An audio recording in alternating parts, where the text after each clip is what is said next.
Okay, we gotta do this. Oh God, they're pooping. That was kind of a mistake. Oh, they're circling. I'm gonna get pooped on.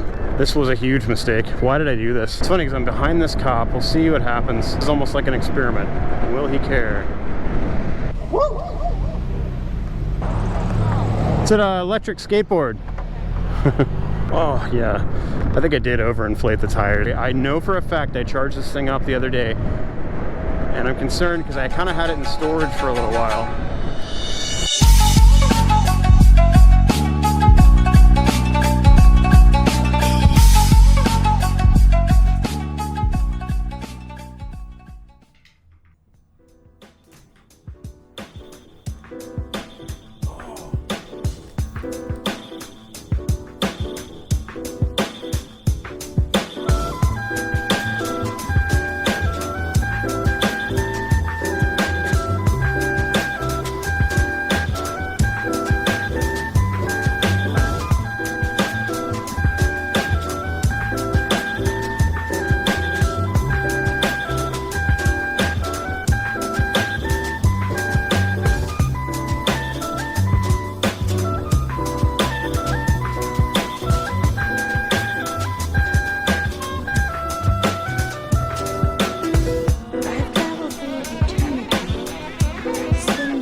Oh boy, ladies and gentlemen, this is the first time I've been out on this thing since like, I don't even remember how long, and I have to get completely reacclimated. I got like very used to riding the one wheel, and so now I'm used to a completely different type of responsiveness when it comes to turning.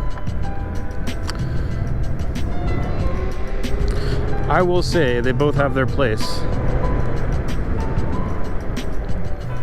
This machine is a bit on the OP side, I would say. Yeah, I keep like leaning over my feet. Feels like I'm gonna fall over. There's like a haze out today. It's kind of crazy looking. Oof, maybe I should have not inflated my tires up so high. Maybe that's the issue.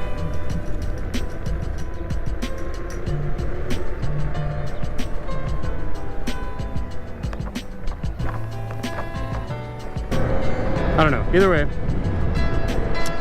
I've been meaning to get some more footage on this.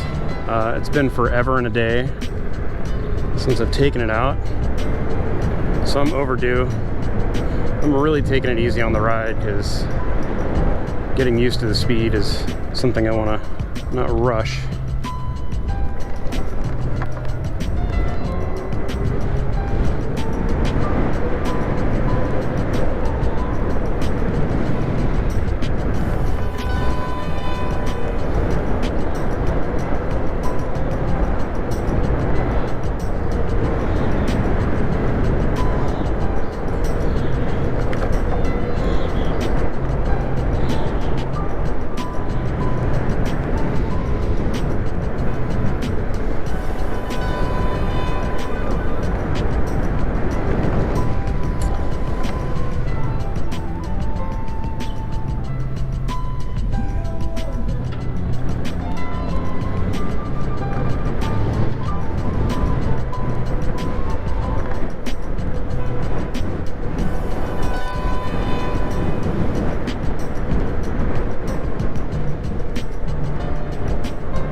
My gosh, man, this thing pushes so hard, it's crazy.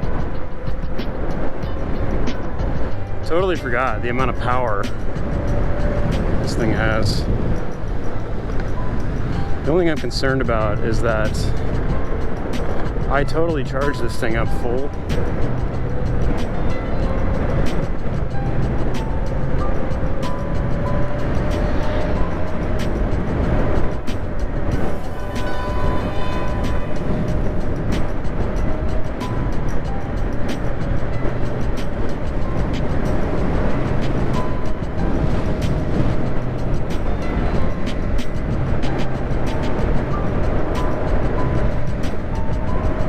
So yeah, I'm just gonna do a regular standard loop, the usual go around First Street Beach. Man, it's weird, like leaning on this feels so strange right now. And I remember back a month or two, okay, I'm starting to get it a little bit more on the front. Also, I have no idea how this mic is gonna play out because I haven't actually used this camera in this configuration in a while. Look at that haze, it's so crazy out here.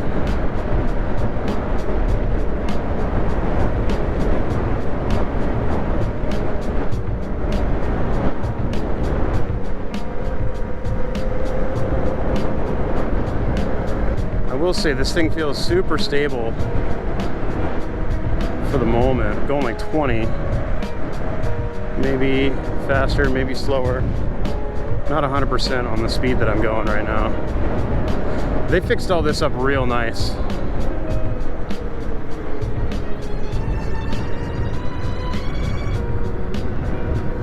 This used to be completely torn up road. Now it looks so much nicer. Okay, I did wear a hoodie for a reason. When I left the house, it felt like it was like 78. But as I'm riding, okay, we gotta do this.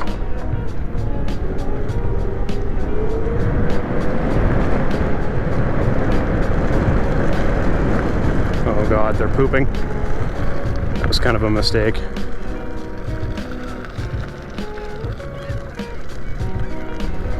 Oh, they're circling. I'm gonna get pooped on. This was a huge mistake. Why did I do this?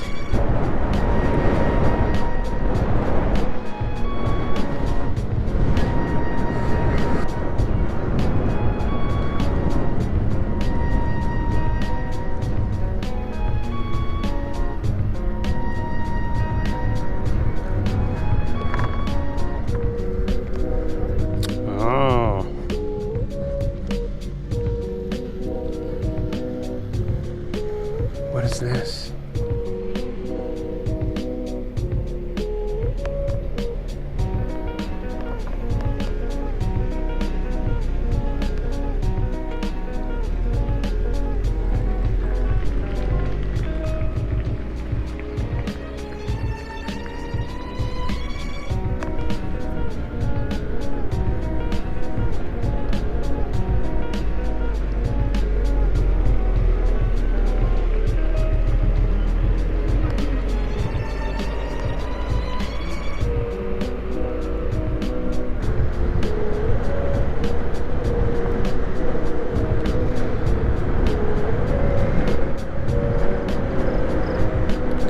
No idea what the speed limit is for these things at the moment because they've changed it around a few times.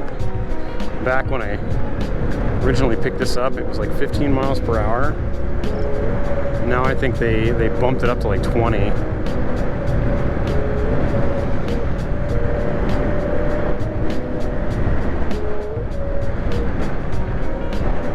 It's funny because I'm behind this cop. We'll see what happens.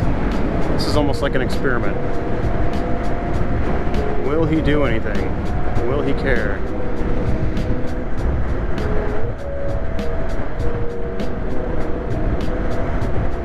I'm geared up. I got my pads, I got my helmet. The only thing that's questionable is the rate of speed that I'm traveling at. The question is, do I want to aim for a longer ride? Because the goal, I'm not even sure what my goal was.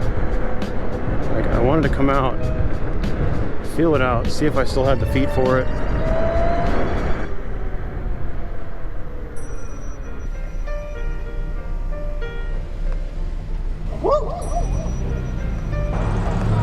It's an electric skateboard.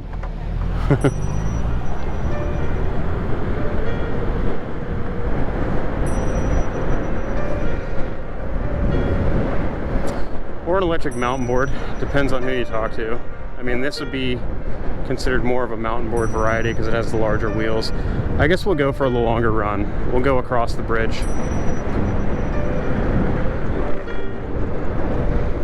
Oh God, now I'll get pulled over because that was kind of considered running the light. Okay, I'm feeling a lot better now. A lot more comfy, relaxing the front foot more. So yeah, we'll go to 5th Ave, we'll ride back, and then we'll call it. We got a good feel. Maybe we'll stop and get some ice cream. Oh man, now I remember, this felt so good. Yeah, so the one wheel and the e-skate are two completely different vibes altogether. This is definitely more of an adrenaline rush. The one wheel, that guy looked like he was annoyed with me. Though the one wheel is definitely a more chill vibe. You don't have to go fast.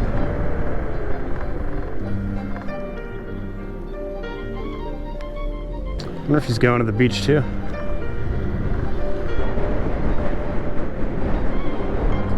I would say he's exceeding the speed limit. So I'm not gonna go that fast. I mean, I could. So we'll go check this out over here. This is a spot they gotta redo.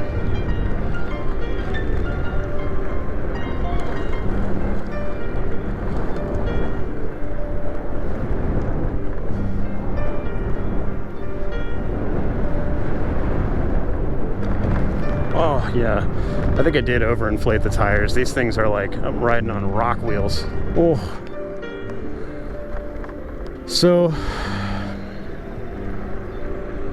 yeah, there is no comparison between e-skate and one-wheeling. You kind of need both. If you want to max out the enjoyment of personal electric vehicles, you need one of everything.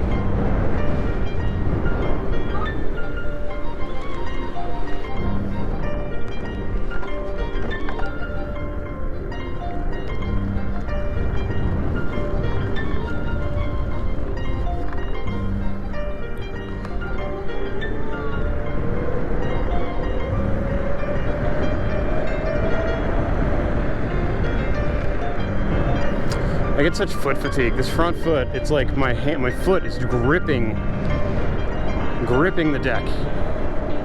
It's trying to like squeeze through the shoe, and it's not comfortable at all.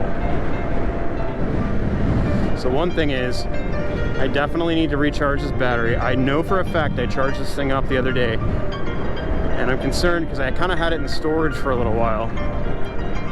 Let's go this route.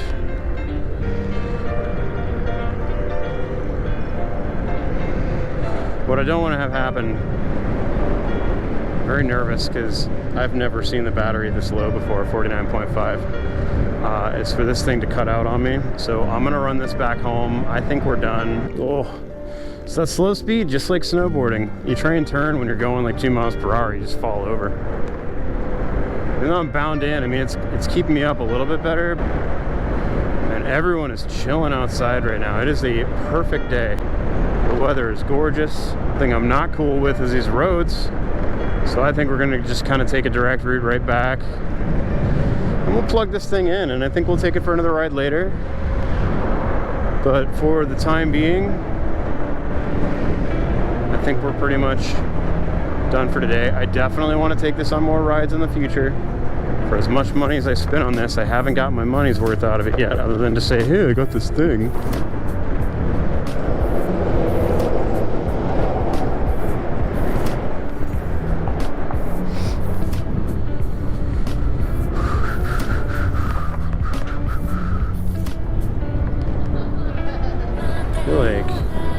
I want to try that so bad.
All right, hello ladies and gentlemen, whoever happens to find themselves checking this video out because you're interested in something like a custom-made electric mountain board. What I wanted to do is finally get around to doing some sort of a review for this board, because ultimately the amount of money I put into it, the parts and everything, it is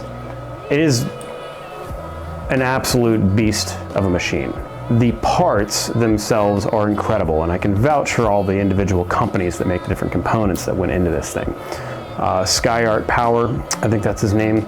That's the company that makes the motors. The speed controller is a 100D Stormcore. The deck is a Harrobro, which I'm in love with. I love the shape of the deck, it's beautiful. MBS tires. One of the more expensive components of this board would be the 3D Cervisas channel trucks. I can't really explain how ridiculously beefy these things are, but I do have to say that 3D Cervisas, they do make an incredible set of trucks and a beautiful gear drive system. This thing sounds amazing. They look beautiful. They do custom anodizing. I want to say it's them that does it. Again, the company I went through insisted they had their own guys that they did anodizing through. I don't know if that's the case. I just know that if you go through 3D Cervisas now, they seem to have an option for like what color you would like the trucks in. I wanted a green theme for the board. The final product is amazing. And I do have to say, as garbage as the company is that put it together, he does make a pretty decent battery pack from what I can see and what I can tell. Obviously, there were a lot of shortcuts taken when it came to the end. The reason why I'm so perturbed about this company, by the way, they do not exist anymore. Ted Christensen, from what I understand, he basically shut the company down right at the end of making my board. He didn't outright say that I was directly responsible for him or for him quitting, but there was kind of an implication there. It felt as though he kind of wanted me to think that I caused him to basically quit doing this, to quit building these boards and batteries. I don't know, he said he was moving out to Utah or something like that to do other things, to pursue other ventures. It's good that he's not building these things anymore and he's kind of gotten out of it, because I really am glad that no one else is going to have to go through the same trouble I went through him. But I'm sure that this isn't exactly an abnormal scenario. I have a very strong feeling that there are other companies, other builders, other organizations that run in a very similarly shady fashion, where they seemingly just don't care about their customers, especially like once they get the money, they just tell you to kind of fuck off. Like, you know, we don't need you anymore. Like, you'll get your board when you get it, basically, is what I got from this guy. And if that doesn't seem like a truthful statement, it took 6 months for me to get my board, which is insane, because I started the commissioning of this thing at the end of snowboarding season of last year, like maybe a couple months after the end of snowboarding season. Regardless, a couple of things about the board. It is very snappy. I want to say I picked a 5:1 gear ratio. It is a 14S 8P battery pack. The thing is designed to basically want to fly out from under you the moment you touch the throttle, which is both terrifying and amazing at the same time. I just took it for a ride today for the first time in a very long time, and one of the big problems I'm having, or did have initially, was that I had gotten very, very used to the responsiveness and control of a one wheel that I had also picked up, which I ended up buying 2 of those, one for me, one for my son. Anytime I buy a thing like this, I typically end up buying one for my son as well, because I have this dream of being able to go out for rides with him in tow on his own board, and we've done a few things here and there on the e-skates, and he enjoys it to an extent, but the issue is that he also understands the inherent risk, and I don't want him to get hurt either. So I try not to, whenever we do go out for rides, I try to really pace myself and not try to push him to do anything that he's not ready or comfortable to like doing. When it comes to these types of boards, I started out on well, first of all, I had a history of longboarding when I was growing up. We had a parking garage in Tampa we used to love using, and it was a pretty big part of my life. Even though we didn't do it for too long, we did it long enough to where we became so acclimated. It was just like this incredible adrenaline rush. I was probably 20 or 19 at the time. I think it was 19. And I did some other things, skateboarding here and there, fell off of it for a very long time. Got into skateboarding up here in Michigan. And then the next thing I wanted to do after I started seeing a lot of these personal electronic vehicles was I wanted to get into electric skateboarding or something. The one wheel seemed very interesting, but I was also kind of leery of the learning curve. I was also leery of the huge concerns that were kind of coming out around the GT when it was originally launched, where there were a lot of people talking about big issues with nose diving that were worse than the XR. I was worried about a few different factors with the one wheel. Another thing being the fact that like you push a one wheel too hard, you're gonna go flying off of it. You push an e-skate too hard, I mean, it does top out and then you just can't go any faster. There is obviously risks of going high speed on these things, but in the end, more or less, the e-skate, you don't really have to worry so much about exceeding the limitations of the motors and then flying off the board because you're pushing it beyond what it's capable of balancing you at. So that was kind of another reason why I was just dissuaded from getting the one wheels. Aside from that, I would have to say, when I started with the Hurricane, first of all, it came with a set of these double kingpin truck, which were designed for hard, sharp carving. And that's not really something you want to do at higher speeds, and these Hurricanes were kind of billed as being really high speed units, which they are. I mean, you can hit 30 something miles per hour on them, maybe 32 miles per hour. Some people say that anything above 34 miles per hour, you obviously had to do something to modify it in order to get there. And there are some other things you can do as far as increasing tire size and gear ratios and things like that. But for the most part, you're going to top out around 30 to 35 miles per hour at the very, very most. And that was around the speeds that I was traveling at on these things, about 30, 35 miles per hour after I replaced the trucks, because the dual kingpin trucks were not good at high speeds. Now, I don't care what anyone says. There's a lot of people that if you bring this up in a message board, or if you bring this up on the e-skate forums or whatever the case may be, they will tell you, well, get good scrub. You just got to get better at riding on dual kingpin.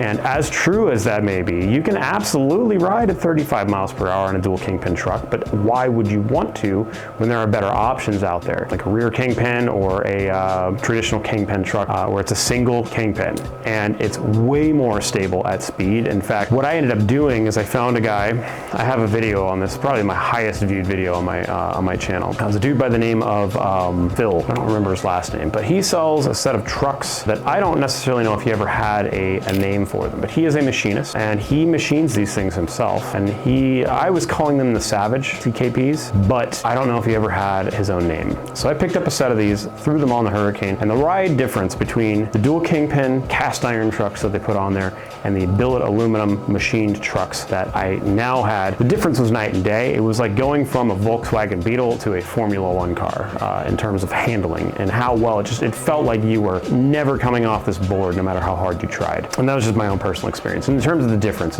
anybody jumping between the two would notice the difference of stability and rideability. So from there, I went from the Hurricane to a one wheel, which the difference between any of these things and a one wheel is night and day. They're incredibly different. I can't even really explain what riding a one wheel is like. You're just balancing on a wheel, which is almost like a ball, and as you go on one edge or the other, it turns that direction. And for some people, they have trouble with that concept, and the wobbles they get at low speeds and high speeds are out of control. Yeah, so I had the one wheel, and I've been riding that for several months now.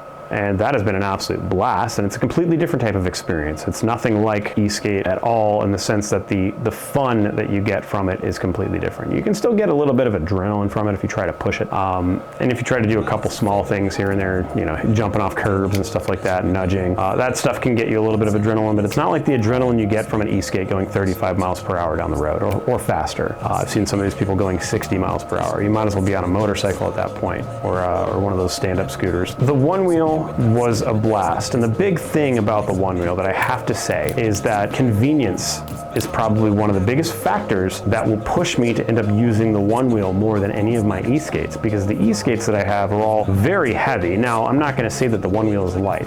The GT that I have is still 35 or 40 pounds because I have the flight fins on it. Very heavy. However, it does have two different places to grab it from, two handled areas, and it's much smaller. It's like a fraction of the size of my larger e-skate. The Hurricane, it's like maybe a third of the size of the e-skate, the Hurricane, and it's like a fourth or a fifth of the size of my e-mountain board. So that being said, the convenience of the one wheel is just bar none, like the highest. So if I'm trying to go somewhere where I have to go inside to do some shopping or whatever the case may be, I'm probably going to take the one wheel, primarily because I can just pick it up, throw it in the cart, and go. The only e-skate that I currently have right now that is functioning is the electric mountain board. I'm still working on bringing the Hurricane back up into functional status.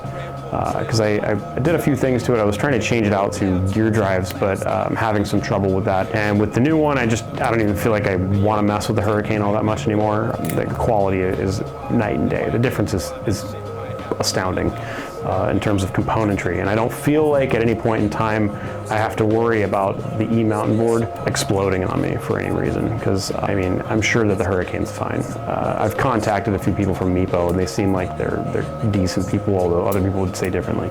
Either way, when I had originally gotten this electric mountain board, it was about a week before this past winter had started. I had a chance to do 2 rides, maybe 3, on this thing before I had to put it up for storage throughout the winter. And maybe whenever we had a warm enough day where I could just throw a jacket or a hoodie on, take this thing out to the beach and back, still freezing out there in the winter, you know, I could do 1 or 2 more rides. But for the most part, it was just those couple of rides and then it was done. So I was very, very frustrated, to say the least, because I really wanted to ride this thing way more than I had gotten a chance to. So I finally had to put it in storage. I just woke it up last week to go out to Ludington to meet up with a friend. I was going to ride with him. He has a nice little scooter that can go pretty quick. We were going to go for a ride around Ludington, but we had rain and it was fairly cold, so we couldn't actually do it. Now, it's a good thing we didn't get to do it, because though I plugged it in, I did not realize that the charger itself was not plugged in, and voltage from the battery was backfeeding through the charger, and it put the indicator light on saying, hey, I'm charging, but it was not actually charging, which is scary because I had it on there for a few hours, and I've heard you could do some damage to both the battery pack and the charger when you do that. But luckily right now it's charging. You can probably hear the fan in the background, which I apologize for. That's probably very annoying. So today I took it out, and this is when I discovered that it hadn't been charging, for a ride around town. But the battery was very low, which I was immediately freaked out by. And I was only able to make 1 loop around First Street Beach and then 1 loop over to Fifth Ave, and then came back home. And then when I plugged the charger in, I realized that the charger was not plugged in at all. So the last time I had plugged that thing in, it did not charge a damned thing. So right now it's charging, and hopefully I'll be able to go out to maybe Ludington and meet up with my buddy to actually go for a longer ride, and maybe we can do something cool. I'll record some footage of that. In the meantime, I've got some footage of the ride today on this thing, which I've been meaning to upload. I think the only footage I've put out from this unit, I had put out from a winter ride after some snow had defrosted, I think. And I literally just went like around the block and back. I didn't really go very much because I didn't want to get this thing wet immediately. And maybe if anyone cares, I'll put up some more in-depth information on my experience with Big Red's boards. It's a drama. It's quite a dramatic, stupid situation that I really wish I hadn't found myself in. But yeah, maybe I'll put something out about it. But other than that, hopefully you can enjoy the footage. Hopefully this comes out good. Hopefully the audio quality is good. Just messing around with a few things. I kind of am inspired to put more of this type of content out, although this type of content requires the most work. And not because it's hard to do or hard to edit, but because I tend to be very long-winded, which in turn creates a big issue for me when it comes to editing, because I gotta chop out a whole bunch of stuff, because I can go on and on and on about absolute nonsense. Which is another reason why I want to start doing this more, because I have a lot of things I want to try and talk about, and hopefully it's not something that's going to bore everybody that's looking at my channel. If anybody appreciates what I'm putting out there, subscribe, like, whatever, it would be cool. You don't have to. We'll see what else I can come up with in the future. If anybody else has any ideas or wants to see anything cool, hit me up in the comments, and I appreciate it. Peace.